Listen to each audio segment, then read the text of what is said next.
ভাই কেউ কেউ লিখতেছেন আমরা ক্ষমতায় আসলে ইসলাম বিরোধী কোনো আইন পাশ করব না, তার মানে মাথার মধ্যে ঘুরতেছে ইসলাম বিরোধী আইন পাশ করার সম্ভাবনা আছে। আপনি এই কথা বলবেন, আপনি তো বলবেন ইসলামী আইনে দেশ চলবে, এটার জন্য আমরা ক্ষমতায় আসতে চাই। বলেন এটা, বলেন বলেন না এটা সাহস করে। আপনি তো মুসলিম, উল্টাই বলেন কেন?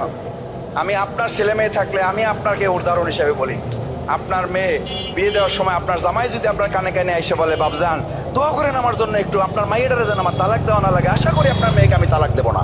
কি দোয়া করবেন ওই ছেলের জন্য? ভালো করে বিবেকের কাছে কোশ্চেন করে দিলাম। আপনি যখন এই কথা বলেন আমরা ইসলাম বিরোধী কোনো আইন পাশ করব না, তখন বাংলাদেশের এই 17-18 কোটি মুসলমানদের মধ্যে এই সন্দেহ সংশয় তৈরি হয়। আপনারা ইতিমধ্যে যে ঘোষণা আমাদের আর এক ফ্যাসিস্ট হাসিনা দিয়েছিল মদিনার সনদে, এই কথা বলার সাথে সাথে আলেমদের উপর নির্যাতন শুরু হয়ে গেল। এই কথা বলার সাথে সাথে মাদ্রাসাগুলো বন্ধ করে দেওয়ার প্রচেষ্টা চালানো হলো।